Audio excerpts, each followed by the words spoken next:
안녕하십니까. 저는 경제 컬럼니스트 정철진입니다. 어제 서울 송파구도로 한복판이 푹 꺼졌습니다. 이른바 싱크홀이라고 깊이 5m나 되는 큰 구멍이 뚫린 건데요. 주변에 세워지는 제2 롯데월드 때문이다. 아니다. 9호선 지하철 공사 때문이다. 말들이 많습니다. 왜 그런지는요. 일주일이 지나야 알 수 있다고 하는데 지금까지 무려 6개의 구멍이 생겼었는데 왜 지금까지는 이 진실을 밝히지 않고 있었는지 모르겠습니다. 기획재정부가 좀 전에 세법 개정안을 발표했습니다. 이 정부가 발표한 내용에 따르면 서민의 세액 부담은 줄어들고 고소득자와 이 대기업의 세액 부담은 늘어서 결국 약 5천억 원 이상의 세금이 더 거칠 것이다. 이렇게 예상하고 있습니다. 하지만 이 뜻대로 잘 될까요? 이 작년에 이어서 올해도 이 세수에 또 구멍이 생기는 건 아닌지 걱정입니다. 취업 준비생들에게 암울한 뉴스가 있습니다. 이 대기업 취업이 올 하반기에도 바늘 구멍이 될 전망이라는 기사입니다.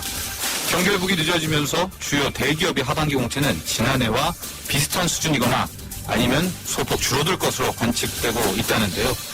그래도 우리 취업 준비생 여러분들 열심히 한 만큼 좋은 결과 나온다는 것 기억하십시오. 바늘구멍이라도 뚫으면 뚫리는 겁니다. 자, 오늘 정철진이 뽑은 생생 키워드는 구멍입니다. 이 구멍 제대로 메우든지 아니면 뻥 하고 더 크게 뚫어낼 필요가 있겠습니다.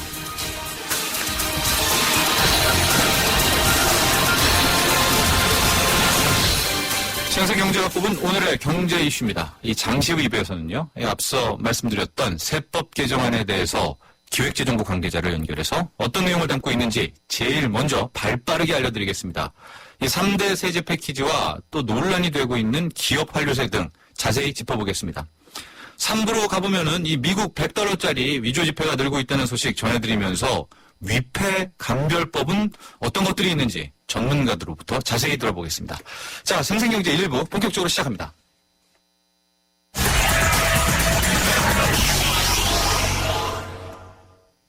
오늘 우리네 주식시장 어떤 모습을 보였을까요? IBK 투자증권 서동필 투자전략팀장 연결해서 이야기 나눠보겠습니다. 전화 연결됐습니다. 서동필 팀장님 안녕하십니까? 예, 안녕하세요. 시황 정리부터 해볼까요? 이 지난주만 해도 코스피 한 2,100 그대로 뚫어버릴 것도 같은데 쉽지가 않아 보입니다. 시작해볼까요? 예, 오늘 종합주가지수는 약보합세로 마감을 했다 이렇게 정리할 수 있겠습니다. 코스피는 5.53포인트 0.27% 하락해서 2,064선으로 내려앉았고요. 예.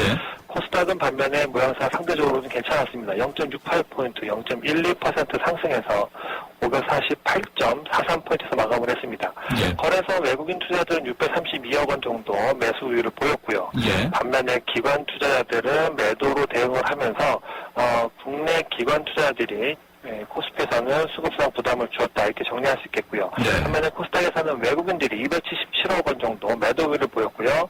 개인과 기관이 각각 242억 원, 63억 원을 사주면서 중소형주에 대한 국내 투자자들의 관심이 더 높았다 이렇게 정리할 수 있겠습니다.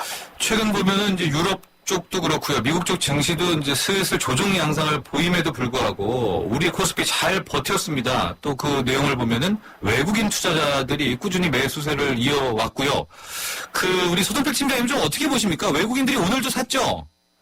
예, 오늘도 주식을 소폭이나마 사주어서 말씀드렸던 것처럼 예. 거래소에서는 630억 정도 주식을 샀으니까요. 예. 계속해서 주식을 사들이고 있다라고 보여지는데요. 예. 외국인 투자들의 매매는 최근 들어서는 유럽과 미국 증시보다 오히려 중국 증시에 더 관심이 많은 것 같아 보입니다. 예. 지난 7월 달에 후반 들어서 국내 증시 갑자기 많이 올라서 말씀하셨던 것처럼 2100선 우습지 않게 올라갈 것처럼 보였지만 네. 이번 주 들어서 중국 증시가 조금 좀 부진해졌습니다. 상승 탄력이 좀 떨어졌거든요. 예. 그와 맞물려서 지금 국내 증시도 일정 수준 좀 상승 피로감이 누적되어 있는 상황이다라고 보여지면 네. 일단 중국이 조금 더 힘을 내주면 외국인 투자자들이 사겠지만 지금 유럽과 미국이 주춤한 상황에서 중국 증시도 기술적 조정에 들어간다고 하면 외국인들의 매수 강도는 좀 더 떨어질 수 있다. 이런 것은 좀 걱정되는 부분이라고 봐야 되겠습니다. 그래도 외국인들 순매수 기조가 이어진다면요. 순매수라면은 그래도 이게 탈출하기보다는 좀 더 시장에 남아있는 쪽이 낫지 않을까요? 지금으로서는 그렇습니다. 뭐 오늘 이제 세제 개편안 나와서 뭐 더 자세한 예를 드신다고 하니까 뭐 제가 드릴 말씀은 한계가 있겠지만 예. 기본적으로 뭐 배당 정책에 대해서 좀 더 우호적인 세제 혜택을 내놓은 것으로 좀 알려져 있기 때문에 네. 이런 점들을 고려한다고 하면은 특히 외국인 투자자들 어느 나라에 가든지 가장 관심 있어 하는 거는 이익 못지않게 배당이거든요. 네. 근데 배당을 더 주는 쪽으로 정책을 편다고 하면 외국인 투자자들이 그렇게 하면 시장을 쉽게 이탈할 가능성은 없어 보입니다. 네. 뭐 그렇기 때문에 외국인 투자들이 시장에 대해서는 조금 뭐 매수 강도 떨어지겠지만 매수세를 유지한다면은 시장 그렇게 큰 변동성을 갖지 않을 것으로 보여지기 때문에 시장을 뭐 급하게 이탈하실 필요는 없어 보입니다. 네. 그동안 이제 미국 증시 보면서 아침에 미국 증시 떨어지면은 괴로워하고 또 오르면 기뻐하고 그랬는데 이제는 미국 유럽 증시 말고 중국을 좀 많이 봐야 되겠습니다. 네, 중국이 지난 뭐 상반기라 볼 수 있겠죠. 경제 지표 좀 부진하고 전반적으로 주식시장이 많이 안 좋았는데 7월 달에만 7%가 넘게 올랐습니다. 사년 주가 지수가요. 예. 근데 그 과정에서는 경제 지표가 예상보다 더 좋게 나오는 이 경제 지표의 서프라이즈 현상이 많이 나타났습니다. 네. 그렇기 때문에 중국의 경제 상황이 하반기로 갈수록 좋아질 거다라는 기대감이 좀 크게 반영된 결과라고 보여지기 때문에 중국에 관련돼서의 기대는 조금 더 유효하다면 중국이 오히려 시장의 변동성을 줄여주는 안전판 역할을 할 수 있기 때문에 네. 중국 증시를 조금 더 장중에는 챙겨보시면 뭐 시장 대응하시는 데 좀 수월하지 않을까 이렇게 보고 있습니다. 내일의 전략 한번 살펴보겠습니다. 지금 어쨌든 조정 분위기는 살짝 있는데 이때 좀 소위 말하는 물타기를 해서 물량을 더 실어야 될지 기다리고 있어야 될지 좀 고민 많습니다. 어떻게 대응할까요? 글쎄 지금은 사실은 좀 단기적으로는 기다리는 것이 좋겠다는 말씀드리고 싶습니다. 예. 지난주까지 말씀드렸던 것처럼 제2기 경제팀이 출범하면서 강력한 경기 부양책을 내놓는다는 것에 대한 기대감이 상당히 많이 작용했다고 보여지는데요. 예. 그거는 뭐 시장에 상당히 많이 반영이 되었고 이제부터는 내놓는 정책들의 세부 사안들이 얼마나 실익을 가져다 줄 거냐에 대해서 아마 조금 더 꼼꼼히 챙겨보고 싶어 할 것 같습니다. 그렇다고 예. 보면은 시장의 기대감은 올랐지만 이제부터는 실익이 있느냐, 실리를 챙길 수 있느냐라는 쪽으로 움직일 가능성이 높기 때문에 뭐 당장 내일을 할지라도 그렇게 뭐 공격적으로 주식시장이 올라간다라고 보긴 어렵고요. 네. 뭐 긴 호흡이겠지만 다음 주에는 또 금통위가 있습니다. 예. 이때 기준금리를 내리면은 좋겠지만 혹여라도 동결을 한다면은 시장의 기대치에 못 미치는 거기 때문에 예. 지금으로서는 뭐 어제 오늘 좀 조정을 받긴 했지만 여기서 좀 더 공격적으로 주식을 담겠다라고 한 전략은 예. 잠시 유보하시면 좋을 것 같습니다. 조금 길게 본다면 다음 주 목요일이죠. 한국은행 금통위의 금리 결정까지 좀 확인하고 대응하면은 그것도 괜찮은 방법이겠습니다. 예, 그렇게 되면은 만약 금리를 내린다 그러면 시장에는 정부와 중앙은행의 이제 합동 조화. 벌어진다. 조화. 이렇게 네. 생각한다면 시장은 좀 더 우호적인 쪽으로 흘러갈 것 같습니다. 알겠습니다. 오늘 여러 가지 도움 말씀 감사합니다. 네, 감사합니다. IBK 투자증권 서동필 투자전략팀장이었습니다.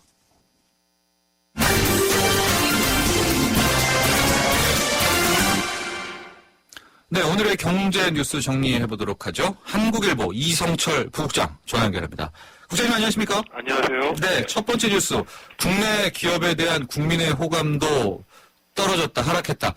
이건 뭐 이제 놀라운 소식은 아닌데 통계로 좀 확인이 됐습니다. 시작해 볼까요? 예, 대한상공회의소하고 현대경제연구원이 전국의 20세 이상 성인 남녀들을 대상으로 기업 호감 지수라는 거를 조사를 했는데요. 네. 100점 만점에 47.1점으로 나왔다고 합니다. 그러니까 50점 미만이니까 뭐 굳이 뭐 커트라인이 있는 건 아니겠지만 거의 낙제점에 가까운 점수가 나온 건데 네. 2010년 상반기가 54로 제일 높았고요. 그 뒤로 쭉 전체적으로 보면 하락하는 추세입니다. 네. 그리고 굳이 따져본다면 2008년 상반기 45.6점 이후 지금은 6년 만에 가장 낮은 점수를 받았다고 하는데 예. 이게 조사하는 방법을 보면은 국민이 기업에 대해서 호의적으로 느끼는 정도를 5개 요소로 좀 나눠가지고 그거는 이제 점수하는 거라고 합니다. 생산성이라든가 국제 경쟁력, 국가 경제에 대한 기여도, 윤리 경영, 사회공헌 뭐 이런 건데 네. 그 내용을 잠깐 이제 들여다보면 생산성이라든가 국제 경쟁력은 비교적 점수가 높습니다. 네. 생산성은 뭐 떨어지긴 했지만 생산성에 대한 점수는 61점이 나왔고요. 예. 국제 경쟁력에 대한 우리나라 기업들의 국제 경쟁력에 대한 호감도는 71점으로 뭐 비교적 높게 나왔습니다. 네. 국가 경제에 대한 기여가 49점 3.6으로 이게 여기서부터 떨어지기 시작하는데 네. 윤리경영에 대한 점수를 따지면 22점밖에 안 나왔습니다. 윤리경영. 네. 사회공헌에 대한 점수는 39점. 그러니까 우리나라 기업들에 대해서 우리나라 국민들이 순수 기업 활동, 경제 활동, 생산 활동에 대해서는 비교적 높은 점수를 주고 있지만 네. 윤리성이라든가 우리 사회에 공헌하는 거라든가 이런 부분에 대해서는 굉장히 인색한 평가를 하고 있다는 겁니다. 네. 이거는 뭐 모르겠습니다. 이제 국민들의 생각이 그냥 그렇다. 실제보다 너무 기업들에 대해서 저평가하고 있다라는 뭐 불만이 나올 수도 있겠습니다만 어쨌든 국민들이 그래서 보고 있다는 게 중요하거든요. 네. 그렇다면 기업들이 특히 윤리경영 문제라든가 네. 이 사회공헌 문제에 얼마나 좀 더 신경을 써야지만 국민들의 사랑을 받을 수 있는 것을 우리가 확인할 수 있지 않느냐 이렇게 생각이 되는데 네. 뭐 개별적인 요소를 따진다면 뭐 카드 정보 유출 사태도 있었고 세월호 문제도 있었고 참사도 있었고 여러 가지 이제 기업들한테 좀 뭐 악재가 될 만한 요소는 있겠습니다만 어쨌든 기업들의 호감도가 떨어진다는 건 그만큼 반기업 정서가 커진다는 거기 때문에 네. 기업인들이 좀 각별히 유념을 해야 될 대목이 아닌가 싶습니다. 근데 이번 조사가 굉장히 객관적인 게 사실 같아요. 왜냐면 우리 국민들이 국제 경쟁력이라든가 생산성 분야에 대해서는 점수를 주지 않았습니까? 그렇죠? 네, 그렇죠. 예, 안정활동 인정하지만 네. 또 못하는 부분은 냉혹하게 평가를 한 것 같아요. 아직도 대기업에 대해서는 이 소위 이른바 살찐 고양이에 대한 인식들이 네. 굉장히 강하다는 느낌을 받습니다. 알겠습니다. 두 번째 뉴스입니다. 이제 어제는 삼성전자에 대한 뉴스가 이 샤오미한테 중국의 네. 시장 점유율을 뺏겨서 2위로 떨어졌다 이런 뉴스인데 오늘은 이제 삼성전자와 애플이 미국은 끝났고 미국 이외 국가에서는 특허 소송 안 하겠다. 합의를 본 거죠, 일종의? 일단은 소송 자체를 중단하는 거가 아직 이제 엄밀하게 말하면 이제 소송을 끝내고 크로스 라이선스라고 그래가지고 예. 서로 이제 특허 공유 뭐 이런 것까지 가야 되지만 아직 예. 거기까지는 가지 못했고요. 예. 일단은 더 이상 소송을 진행하지 않는다는데 합의를 했습니다. 미국 이외 지역에서는. 네. 사실 이제 양사의 특허 소송이라는 게 지금 이제 처음 시작된 게 2011년 4월입니다. 벌써 이제 3년 뭐 반이 돼가고 있는데요. 예. 애플이 이제 미국에서 삼성전자를 상대로 제소를 했고 결국 이 소송이 미국 본토가 가장 뜨거웠습니다만 뭐 독일, 일본, 이탈리아, 네덜란드, 영국, 그러니까 전 유럽 거의 뭐 전 세계 모든 나라에서 지금 이 특허 소송이 동시다발적으로 애플이 소송을 걸든 혹은 그거에 대해서 삼성이 또 소송을 걸든 네. 세계 특허 전쟁이란 말이 나올 만큼 이 진행이 됐었는데 네. 일단 합의한 것 자체에 대해서는 여러 가지 해석이 있습니다. 네. 뭐 사실 최근 한 1, 2년 동안은 추가적인 소송인을 낸 건 없었거든요. 어떻게 보면은 좀 소강 상태에 접어들었었고 좀 양사가 좀 뭐랄까요 과도한 소송이 좀 지친다는 느낌 네. 이런 것도 있었다는 평가가 있는데 그렇기 때문에 이번에 미국 이외 이 지역에서의 이 소송 철회를 두고 이제 해석은 두 가지가 나오고 있습니다. 하나는 네. 양사가 너무 소모적인 소송으로 이제 지쳤기 때문에 네. 화해 국면으로 가는 것이 아니냐. 그리고 사실 이 소송에 대해서 당사자들은 뭐 정말로 사활을 건 싸움인지 모르겠지만 IT 업계 전반이라든가 다른 쪽에서는 기술 개발과 혁신에 올인을 해야 될 기업들이 네. 오히려 특허 사업의 모든 것을 소진을 하고 특허라는 게 어떤 개발을 위한 새로운 제품을 만들기 위한 목적이 아니라 상대방을 쓰러뜨리고 배제시키기 위한 하나의 무기화되고 있다는 것에 대한 지적들이 굉장히 많았습니다. 네. 그렇기 때문에 그런 여론 또 당사자들의 피로감 이런 것 때문에 소송을 철회했다. 결국은 이제 합의 소순으로 가는 하나의 시발점이 아니겠느냐 이런 평가가 나오고 있는 반면에 또 다른 쪽에서는 아직도 미국 쪽 소송은 계속 진행이 되고 있기 때문에 결국 이번 싸움의 하이라이트는 미국이거든요. 그러니까 소위 전선을 좀 축소해가지고 미국 쪽에 화력을 집중하기 위해서 네. 오히려 별 의미가 없는 다른 지역에서의 소송은 철회를 한 것이다. 그러니까 오히려 미국 내의 소송은 더 강하게 진행이 될 수 있다. 이런 지금 해석도 또 나오고 있는 것 같습니다. 네, 알겠습니다. 세 번째 뉴스 이제 8월인데요. 9월로 이제 가기만 하면 우리 취업준비생분들 바로 대기업 공채될 시작이 됩니다. 그런데 오늘 나온 뉴스는 신입사원 선발 기준할 때 경력 사항을 많이 보겠다. 이런 뉴스입니다. 그렇죠? 네, 네. 취업포털 잡코리아가 기업의 채용 담당자 한 592명을 대상으로 이제 설문조사를 했는데요. 복숭등을 받았습니다. 이 서류 전형 당락을 좌우하는 요소 중에 가장 큰 게 뭐냐. 그러니까 물론 서류를 통과해 나중에 이제 뭐 면접을 봐야 되겠습니다. 기회가 오죠. 네. 네. 서류 전형을 일단 통과하는 그 가장 중요한 요소로 뭘 꼽느냐라고 했더니 경력을 꼽았다고 합니다. 이 여기서 다만 경력이라는 건요. 네. 부디 어디 어학연수 갔다 왔다 이런 정도의 스펙을 얘기하는 건 아니고 실질적으로 기업 활동에 도움이 될 수 있는 어떤 일들을 했느냐 이런 것들을 굉장히 중요하게 본다는 겁니다. 네. 그 다음으로 보는 게 이른바 자소서, 자기소개서를 중요시한다고 했고요. 네. 그 다음에 전공, 학력, 자격증, 어학 점수 뭐 이런 것들을 쭉 출신 학교 이런 걸 본다고 했는데 예. 물론 기업마다 편차는 있겠습니다만 저도 그 과거에 이제 취재를 해보고 그러면은 예. 학생들이 생각하는 중요한 요소와 실제 뽑는 입장에서 생각하는 중요한 요소들이 상당히 다르다는 겁니다. 예. 그러니까 막 스펙만 잔뜩 나열하는 이런 식으로는 사실 기업한테는 별로 호감이 안 간다는 거죠. 그러니까 기업이 가장 보는 거는 중요하게 보는 거는 이 학생을 이 사람을 신입사원으로 뽑았을 때 얼마나 기업 활동에 네. 또 여기에 도움이 될 것인가라는 걸 보기 때문에 토익 점수가 아주 나쁘면 안 되겠지만 네. 그게 꼭 최고 점수를 받았다고 해서 그것이 반드시 이 절대적인 플러스 요인이 되지는 않는다라는 것 예. 그런 걸 했고요. 그러니까 아마 앞으로 이거 준비하시는 분들 많이 참조하시면 좋을 것 같고 면접에서도 역시 평가를 할 때 채용 담당하시는 분들은 실무 능력 경험을 가장 높이 평가한다. 알겠습니다. 네, 그렇게 예. 답이 나왔다고 합니다. 예. 실제로 근데 이런 결과가 좀 통계로 잡혔으면 좋겠어요. 이 대기업에서 뽑아봤더니 이게 학력순이 아니라 진짜 네. 경력순으로 이만큼 뽑았습니다. 이런 게 좀 보여줘야 취업 준비생들도 이런 통계를 더 잘 믿을 것 같습니다. 그래요. 네, 오늘 함께 해주셔서 감사합니다. 네. 한국일보 이성철 부국장이었습니다.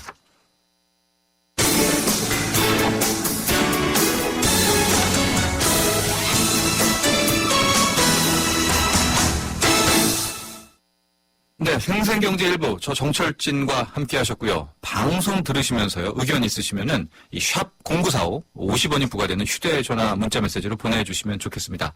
잠시 후 2부에서는요. 오늘 2시에 발표됐던 세법 개정안 어떤 내용을 담고 있는지 기획재정부 세제 담당관에게 직접 이야기 들어보겠습니다. 가계소득을 늘리는 쪽으로 세제를 개편했다고 하는데 어떤 내용인지 또 논란이 되고 있는 기업소득 환류세는 어떤 기준으로 또 얼마 걷겠다는 건지 하나씩 짚어보겠습니다. 잠시 후에 돌아오겠습니다. 우리 주위엔 에너지 고수들이 참 많습니다. 집안 조명을 LED로 바꾸는 빛나는 고수. 여름철 실내 적정 온도 26도를 지키는 건강의 고수. 냉방할 땐 문을 꼭 닫는 센스 있는 고수. 오후 2시에서 5시 피크 시간 동안 전기 사용을 자제하는 지키는 고수. 가정에서 사무실, 상점, 사업장까지 에너지 고수가 많은 대한민국이 진짜 에너지 강국입니다. 당신은 어떤 고수인가요? 이 캠페인은 산업통상자원부와 한국석유공사, 에너지관리공단이 함께합니다. 20년차 경제전문 기자 김은경 기자가 전하는 알기 쉬운 경제 이야기 김은경의 생생경제.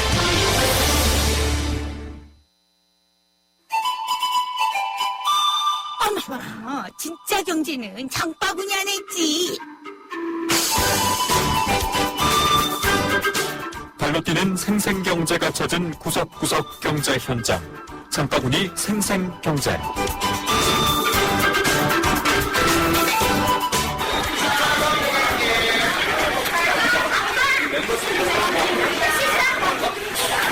주말 같을 때는 오래 대기를 해야 되는데 아이들이 그 시간을 보낼 수 있는 충분한 공간이 있어서 그건 참 좋은 것 같아요. 아이들이 그 시간, 그 기다리는 시간 동안에 지루하지 않게 뭐 퀴즈방 가서 게임도 할 수 있고 책도 볼 수 있고 다양하게 뭐 다른 만화도 볼 수 있고 그런 점에서는 유익한 것 같아요. 또 퀴즈방이라고 해서 아이만 들어가는 게 아니라 부모가 같이 들어가서 소파도 제대로 설치되어 있다 보니까 거기서 애들하고 편하게 앉아서 책 읽을 수도 있고 그래서 부모들이 같이 즐기기에도 더 좋은 것 같아요. 크지 않으니까 한 공간에 다 볼 수 있으니까 간단히 와서 보기도 좋더라고요. 좋은 것 같아요. 명량이라는 거 보러 왔어요. 우리 여기 뭐 보러 왔어요? 이순신 장군이요. 엄마랑 할머니랑 할아버지랑 아빠랑 형아랑. 책 보는 것도 있고 저 놀 수 있는 공간이 있어서 좋은 것 같아요. 네, 우리 속 경제 현장을 살펴보는 시간이죠. 장바구니 생생경제. 오늘은 김미란 리포터가 키즈 영화관에 다녀왔습니다. 참 좋은 아이디어인데 저도 아이디어를 좀 내자면은요. 요즘 엄마들은 애들은 이렇게 좀 영화관에 가서 만화 애니메이션 쪽 보고 엄마들끼리 이제 다른 어른 영화를 좀 보고 싶어 하는데 그러니까 엄마들 대표 한 명이 이제 희생을 해서 꼬마애들하고 저쪽 애니메이션을 본다고 합니다. 그래서 그냥 아이들만 누가 인솔해가지고 이렇게 영화를 보여줬으면 또 이런 게 있으면 어떨까? 이런 생각을 제가 좀 해봤습니다. 네, 세상의 베이스가 되다. 포스코 협찬으로 이 생생경제 2부 시작합니다. 생생경제 참여 방법은요. YTN 라디오의 앱 예스 또는 짧은 문자 50원, 긴 문자 100원이 부과되는 휴대전화 샵 0945번 아니면 트위터 YTN_이코노미 또는 웹사이트 생생경제로 보내주십시오. 청취자 여러분의 많은 의견 기다리고 있겠습니다.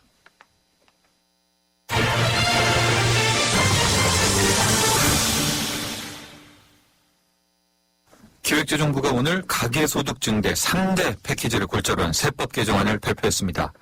이 3대 패키지는요. 근로소득 증대 세제, 배당소득 증대 세제, 기업소득 환류 세제 등 세 가지인데요.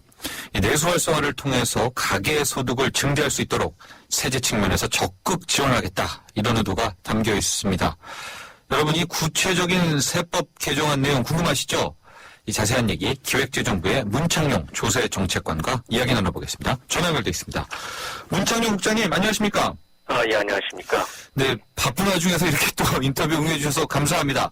일단요, 바로 오늘 발표하셨던 세제 3대 패키지부터 한번 개괄적인 이 정의 좀 부탁드립니다. 예. 그 가계소득 증대세제 3대 패키지는 근로소득 증대세제, 배당소득 증대세제, 기업소득 환류세제 이 세 가지를 말하는 것입니다. 예. 이것은 그 기업소득과 가계소득이 환류되는 그 선순환 구조의 정착을 위해서 마련되는 것입니다. 예. 먼저 그 근로소득 증대세제는요. 근로소득 증대를 통해서 가계의 가처분 소득이 증가할 수 있도록 근로자 임금이 증가된 기업에 대해서 그 증가분의 10%, 대기업은 5%의 세액공제를 신설하는 내용이 되겠습니다. 예. 그리고 배당소득 증대세제는요. 주주 인센티브를 통해서 배당을 촉진시키고 주식시장을 활성화시키기 위해서 고배당 주식 배당 소득에 대한 원천징수세율을 14%에서 9%로 인하해서 소액주주 세부담을 경감하고 또 금융소득 종합과세 대상자에 대해서는 종합과세 세율이 아닌 선택적 분리과세 세율인 25%를 허용하는 그런 내용이 되겠습니다. 예. 그리고 기업소득 환류세제는 기업소득을 투자, 임금 증가, 배당에 활용토록 유도하기 위해서요. 투자, 임금 증가, 배당 등이 그 기업의 당기 소득의 일정에게 미달하게 되면 그 기준 미달액에 대해서 10% 세율로 추가 과세하는 내용이 되겠습니다. 네. 이게 이제 3대 패키지 큰 틀에서 보면은요, 기업이 좀 돈 좀 풀어서 또 이런 돈들이 가계로 흘러가게 하는 많은 유인책, 인센티브들이 담겨 있는 것 같습니다. 예. 효과 어떻게 바라보고 어떻게 또 기대하고 계십니까? 예, 이 금년도 그 세법 개정안은 지난해 발표한 박근혜 정부의 그 중장기 조세정책 방향인 그 원칙에 입각한 세제의 정상화를 정책 테마로 해서 예. 경제 활성화와 민생 안정 그리고 공평과세와 세제 합리화라는 이 네 가지 기조에 따라 마련됐습니다. 예. 특히 그 새 경제팀이 그 경제 활성화를 위한 그 노력이 빠른 성과를 거둘 수 있도록 하기 위해서 세제 측면에서도 적극 지원할 예정입니다. 예. 앞서 말씀드린 그 가계소득 증대세제 3대 패키지 외에도 투자 소비를 확대하고 네. 일자리 창출을 위한 그 세제 지원이 있고요. 그 다음에 중소벤처기업을 위한 세제 지원, 그리고 가업 승계와 창업 지원 등 경제 활성화를 위한 다양한 개정 내용을 담았습니다. 예, 그러니까 국장님 보시기에는 이제 효과에 대한 기대가 있다 이겁니다. 그렇죠? 잘만 보면은요. 알겠습니다. 하나씩 좀 살펴봤으면 좋겠는데, 일단 3대 패키지 내용부터 좀 보겠습니다. 근로소득 증대 세제 보면은요, 좀 쉽게 말하면은 임금 많이 좀 올려줬던 기업들은 그 증가분에 한해서 10% 정도 세액 공제해주겠다. 지금 이런 내용 아닙니까? 그렇죠? 대기업은 5%고요. 많은 시뮬레이션을 사전에 해보셨을 것 같은데 실제로 이런 인센티브 세제 혜택 주면 임금을 올릴 기업들이 기업들이 있을까요? 이 유인책이 될 수 있다고 보십니까? 기업이 물론 뭐 단순히 이런 세제 지원을 받기 위한 목적만으로 근로소득을 증대시키기는 좀 어려운 측면이 있겠지만 예. 근로소득 증대를 위해서 노력하는 기업의 인건비 부담을 경감하는 데는 뭐 기여할 수 있을 것으로 기대를 합니다. 예. 그리고 근로소득을 증대시킬 여력이 있는 기업의 경우에는 3년간 또 한시적으로 세제 지원 혜택을 부여하는 내용이기 때문에 예. 세제 혜택을 받기 위해서도 이 근로소득 증대 세제를 이용하는 기업이 상당히 있을 것으로 기대를 합니다. 있어야 될 것 같아요. 그렇죠? 이렇게 세법 개정안을 또 내놨는데 이거를 행동에 옮기지 않는다면 기업들이 인기가 별로 없다면 좀 약간 머쓱해지는 거 아닙니까? 예, 그렇습니다. 네, 우리 기업들이 좀 호응을 좀 해야 될 것 같습니다. 그래야 또 우리 내수도 사는 거 아니겠습니까? 그 두 번째 패키지 보면은요, 배당소득 증가하는 세제, 높이는 세제인데요. 이 부분에 대해서는 우리 국장님도 좀 잘 아시겠지만은 비난 여론이 좀 있는 것 같아요. 이 정작 개인 투자자들한테는 많이 효과 못 들어간다. 외국인한테 돈 다 들어가는 거 아닌가. 또 개인 대주주들한테만 오히려 세금 깎아줘서 배당소득에 뭐 절세 혜택 주는 거 아니냐. 실은 이런 지적이 좀 있거든요. 여기에 대해서는 어떻게 생각하십니까? 예, 기본적으로 그 배당을 확대하게 되면 그것이 이제 가계소득 증가를 통해서 내수 활성화에 도움이 됩니다. 우리나라의 경우에는 상장 주식의 약 한 70%가 내국법인하고 개인 기관 투자가가 보유하고 있거든요. 예. 그래서 배당을 확대하게 되면 직간접적으로 가계 가처분 소득 확대에 기여한다고 볼 수가 있습니다. 예. 그리고 내국법인하고 기관 투자가에 대한 그 배당도 결국은 이들 법인들이 배당을 통해 가지고서 예. 가계소득 증가로 이어지는 측면이 있습니다. 예. 금년에도 IMF에서는 우리나라 배당 성향이 G7 국가에 비해서 좀 현저히 낮다는 것을 지적을 했거든요. 네네. 그 가계소득 증대를 위해서는 좀 배당을 확대할 필요가 있다. 이게 우리나라의 그 배당 성향이 국제 수준에 비해서 한 절반 수준밖에 안 됩니다. 예. 네. 그리고 또 이게 이제 배당을 확대시키면은 전체적으로 주식 시장이 활성화돼서 그 자산 효과가 일어나게 됩니다. 이러한 자산 효과를 통해서 가계의 소비 여력과 기업의 투자 여력이 제고될 수가 있는 측면이 있습니다. 네. 그리고 이제 배당 확대 정책은 이제 배당 성향을 국제 수준에 이제 근접시키게 되고 그렇게 되면 또 우리나라 주식 시장의 투자 매력이 증대해야 되는 거거든요. 네. 그렇게 되면 우리나라 그 주식 시장의 안정적 성장도 기대될 수 있다고 봅니다. 그러니까 이 배당하면은 예, 외국인 비중 한 30% 40% 된다고 하는데 이 비중 이 사람들은 빼더라도 70%가 꼭 개인 투자자만은 아니더라도 국내 기관 투자자들이니까 어쨌든 그 돈은 우리 시중에서 돌 거 아니냐. 뭐 이런 분석이라고 이해하면 되겠네요. 예, 그렇습니다. 예. 하고 부수적으로 이렇게 배당 확대 정책을 피면 주가 상승에는 하여간 좀 긍정적인 요인이 되니까 간접적으로 부의 자산 효과 좀 늘어나는 그런 측면에서의 어떤 이 배당 소득 증대 세제의 효과는 기대해 볼 수 있겠다. 이렇게 해석을 좀 하겠습니다. 맞습니까? 제가 예, 그렇습니다. 최근에 그 주식시장이 좀 그 긍정적인 반응을 보이면서 그 주가가 올라가는 것도 아마 이런 영향이 간접적으로 있다고 판단을 합니다. 알겠습니다. 이 3대 패키지 중에서 마지막 하나 더 볼게요. 기업소득 환류세제.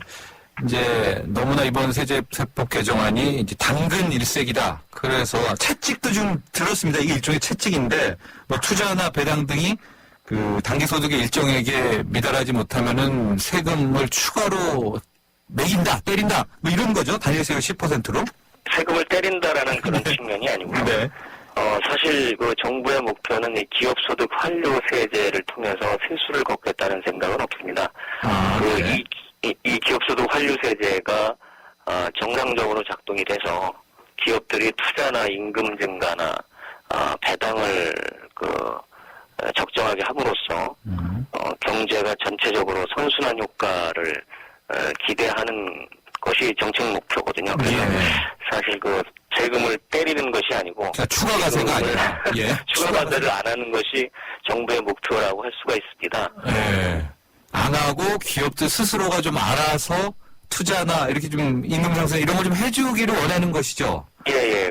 기본적으로 이제 기업 소득이 가계 소득으로 환류되는 그런 선순환 구조를 만들기 위한 것입니다. 그래서 이게 기존의 그 기업들이 유보해 두었던 그런 그 사내 유보금에 대해서는 과세하는 것이 아니고요. 네. 앞으로 발생하는 그 기업 소득의 일정 부분 이상을 투자나 임금 증가나 배당 등에 사용하면은 과세되지 않도록 한다는 것이고요. 일정 부분을 사용하지 못하는 기업은 추가 과세되는 부분도 있겠지만 일정 부분 이상을 투자 임금 증가 배당 등에 사용하면 과세되지 않는다는 것이 이제 그 정부 입장입니다. 정부 입장은 예, 그렇습니다. 그리고 이것이 이제 기업 소득과 가계 소득의 이런 선순환 유도 정책이 만약에 제대로 시행된다 그러면은 전체적인 그 신규 수요가 창출이 돼서 결과적으로는 그 기업이 성장을 하고 기업의 그 재무구조 개선에도 도움이 될 걸로 판단이 됩니다. 네. 그래서 이제 이러한 측면들을 갖다가 기업들에게 적극적으로 설명을 하고 잘 협의해 나가도록 하겠습니다. 네. 기업소득 환류 세제. 그 많은 국민들은요 이번 세법 개정안에 대해서 그러면 전반적인 세수는 어떻게 되는 거야? 이러다가 세금 너무 깎아주는 거 아니야? 혹은 더 걷는 거 아니야? 이게 지금 약간 알쏭달쏭 하거든요. 어떻게 됩니까? 전반적인 세수 규모는요? 전체적으로는 5,680억 원 정도가 늘어난 것으로 보입니다. 예. 그리고 이것을 이제 좀 서민중산층과 고소득자 대기업을 이렇게 나눠서 보면요. 서민중산층과 중소기업은 세부담이 한 4,890억 원 정도 줄어들게 되고 고소득자와 대기업은 한 9조 정도 늘어나는 모습을 보입니다. 세법 개정안이 정상적으로 잘 운영이 된다라고 보면 이러한 직접적인 세수 효과는 별도로 이 가계소득과 소비가 늘어나게 되고 또 기업 투자가 증대해서 전체적인 경제 성장률이 올라가게 되면 세수가 자연스럽게 증가되는 그런 효과도 기대하고 있습니다. 네. 아마도 국민들 생각하는 게 이 부자 증세냐 뭐 아니면 서민 증세냐 부자 감세냐 서민 감세냐 많이 헷갈립니다. 이러다가 또 그냥 부자들 세금 깎아주는 거 아닌가 이런 생각이 좀 있거든요. 구체적으로 좀 나눠서 어느 쪽이다 이게 좀 가능하겠습니까? 설명이요? 예. 아까도 이게 배당소득 같은 거는 그냥 주식 부자들 세금 깎아주는 주식 부자들 감세 아닌가 이런 비난이 워낙 크거든요. 그런 배당소득 증대 세제의 경우에도 이것이 이제 일반적인 배당 소득에 대해서 전체적으로 다 인하해 주는 것이 아니고요. 예. 배당을 많이 하는 그 고배당 주식에 대해서만 하는 것입니다. 예. 그래서 일정 요건을 충족한 고배당 주식에 대해서 하는 거기 때문에요. 그런 조건을 만족시키지 못하는 기업의 주주들은 이 세제 혜택을 받지 못하는 겁니다. 일부 재벌들의 배당 소득이 상당히 있는데 거기에 또 이렇게 깎아주면은 이 사람도 절세 혜택 아니냐라는 지적이 많죠. 그렇긴 한데요. 지금 내는 배당 성향이나 배당 수익률보다 훨씬 많은 수준으로 배당을 해야 되기 때문에요. 다 배당 소득 세제 혜택을 받는다라고 보기 좀 어려운 혜택을 받으려면 기본적으로 배당을 많이 해야 된다라는 전제 조건이 있다는 말씀이시죠? 예, 그렇습니다. 그런 것들이 적절히 규제될 수 있는 장치가 있다고 생각이 됩니다. 그 국장님 이제 자료 내용이 엄청 많습니다. 이 100페이지가 넘는 자료를 저도 보고 있는데 국장님 지금 너무 바쁘실 텐데 저희 생생경제에 먼저 나와주셔가지고 또 이렇게 인터뷰 응해주셔서 감사합니다. 예, 감사합니다. 네, 지금까지 기획재정부 문창룡 조세정책관과 함께 이 바뀐 세법 개정안에 대해서 살펴봤습니다.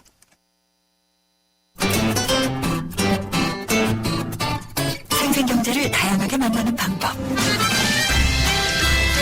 YTN 라디오 앱 예스와 웹사이트 김인경의 생생경제 또는 트위터 YTN_이코노미로 실시간 듣기와 다시 듣기를 하실 수 있고 방송 내용에 대한 문의와 의견을 주실 수 있습니다.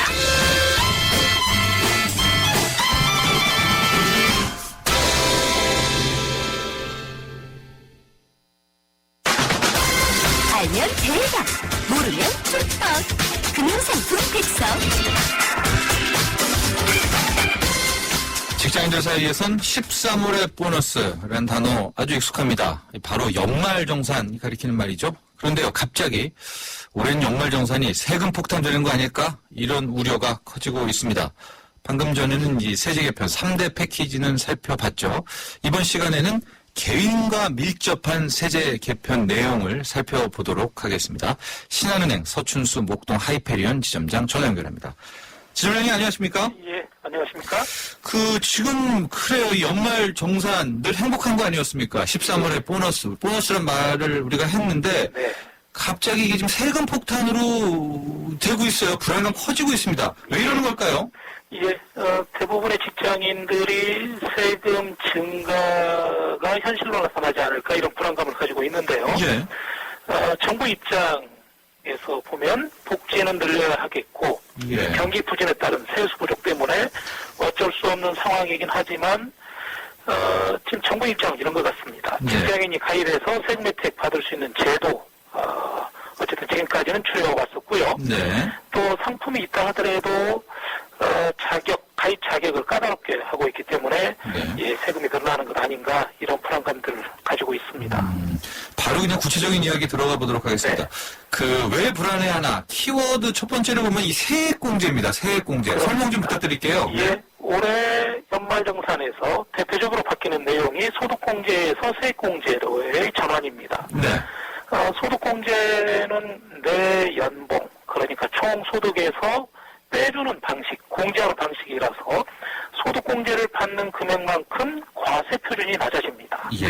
네, 과세 표준이 낮아지면 당연히 내게 적용되는 한계 세율이 줄어들게 되는 것이고요. 네. 따라서 세금이 줄어들게 되는 것이죠. 네. 반면에 세액공제는 결정된 세금에서 공제해주는 방식입니다. 네. 따라서 과세 표준을 낮출 수가 없습니다. 예. 직장인 입장에선 당연히 불리하게 적용을 합니다. 네. 일반적으로 급여 소득이 높을수록 소득공제 방식이 유리합니다. 예. 급여가 낮은 분들은 세액공제가 일부 유리한 부분이 있습니다만 네. 그것은 소득공제에서 세액공제 방식으로 바뀐다라고 하는 것은 대부분의 직장인들에게 꼭 유리한 것은 아니다 이렇게 정리할 수 있겠습니다. 그러니까 급여 일단은 이제 정부의 방침은 고액 연봉자 같은 경우에는 소득공제를 그동안 해줘가지고 너무 많이 세금 깎아줬다. 이래서 세액공제로 바꿨다. 이런 의도가 있는데 우리 지점장님 보시기에는 이게 연봉이 낮을 분들도 많지 않은 분들도 꼭 세액공제가 유리한 건 아니었겠다. 이런 의문을 일단은 주셨습니다. 조금 이따 자세한 내용을 좀 살펴보고요. 이 부분에 대해서는 항목별로 한번 보겠습니다. 어떤 항목들이 기존 소득공제에서 이번에 세액공제로 바뀌게 될까요? 예, 많은 직장인들이 암보험 또는 자동차 보험을 가입해서 이제 이런 보장성 보험이라고 하죠. 예. 이런 상품에 가입하면 연말정산 때 1년 동안에 낸 보험료 중에서 100만 원까지 소득공제를 받습니다. 기존에는요? 예. 또 다른 상품이 있는데요. 노후를 준비한 상품으로 연금저축이 있는데요. 예. 이 연금저축도 연간 400만 원까지 소득공제를 받습니다. 예, 인기 그런데, 있었죠. 예. 네, 내년 1월 연말정산 신고를 할 때에는 내년 1월이니까 올해 가입한 금액을 이제 말씀드리는 것이죠. 네. 보장성 보험료 그리고 연금저축에 대해서 소득공제가 아닌 세액공제로 바뀌게 됩니다. 네. 이렇게 소득공제에서 세액공제 방식으로 바뀌게 되면 예. 말씀드린 대로 일반적인 직장인들은 혜택이 줄어들게 되기 때문에 네. 세금 부담이 늘어날 수밖에 없습니다. 연금저축 같은 건 좀 아깝습니다. 우리 셀러리맨 분들이 이거 소득공제하려고 12월 달에 막 하고 그랬지 않습니까? 몰아서 넣고 그랬는데 이게 이제 세액공제로 바뀌게 되면 절세 혜택이 줄어든다. 네. 얼만큼 줄어들까요? 연봉이 4천에서 5천만 원 정도의 직장인이라면 소득세율이 지방소득세 포함해서 16.5% 정도 됩니다. 예. 한계세율이. 예. 그러면 보험료 100만 원, 연금저축 400만 원 가입했다면 총 500만 원에 대해서 16.5%. 이 금액이 82만 5천 원이거든요. 예. 이 82만 5천 원의 세금을 환급받을 수가 있었습니다. 예. 소득공제 방식에서는요. 그렇습니다. 예. 예. 그런데 내년 1월 연말정산 신고할 때부터는 가입액의 13.2%를 세액공제 받게 됩니다. 네. 그러니까 가입한 금액 500만 원에 13.2%. 네. 이게 66만 원입니다. 네. 이 66만 원을 돌려받는 것이죠. 예. 결국 소득공제로 할 때는 82만 5천 원. 82만 5천 원인데 세액공제 5천 원의 세금이 늘어나는 것이죠. 예. 급여가 4, 5천만 원을 넘는 분들, 그 예. 이상인 분들은 연금 저축과 보험료 제도 변경만으로 최고 143만 원까지 세금 부담이 늘어나게 됩니다. 그럼 한 30% 정도 이 세율 적용받는 분들은 이 정도까지 차이가 나는 거네요. 최고 세율 143만 원. 38%. 예, 적용받는 분들은. 그렇습니다. 이러면은 연금 저축에 대한 인기도 좀 떨어질 수도 있을 것 같고요. 예, 그렇습니다. 네. 지금 이제 보장성 보험료 받고 이 연금 저축 받고요. 네. 이 밖에도 또 세액공제로 좀 바뀌는 항목이 있을까요? 예. 올해 1월 연말정산 신고를 하실 때까지는 총 급여의 3% 초과 금액에 대한 의료비 공제, 예, 네. 소득공제 방식이었고요. 교육비 공제라고 해서 있죠. 취학 전부터 초중고생 연간 300만 원 소득공제, 예. 대학생은 1인당 900만 원까지 소득공제, 이렇게 교육비 공제가 있었죠. 있고요. 또 기부금에 대해서도 소득공제를 받을 수가 있었고요. 예. 그런데 이런 항목들이 올해 연말정산 때, 그러니까 내년 1월 연말정산 신고할 때는 세액공제로 바뀝니다. 그러니까 의료비, 교육비, 기부금 다 소득공제에서 세액공제입니까? 예. 예. 세액공제율이 16.5%고요. 예. 요즘 대학생 자녀 한 명당 연간 학비가 보통 1,000만 원 가까이 되는 것 같습니다. 네. 연봉 8천만 원이 넘는 분들 세금 부담이 크게 늘어난다 이렇게 생각하시면 되겠습니다.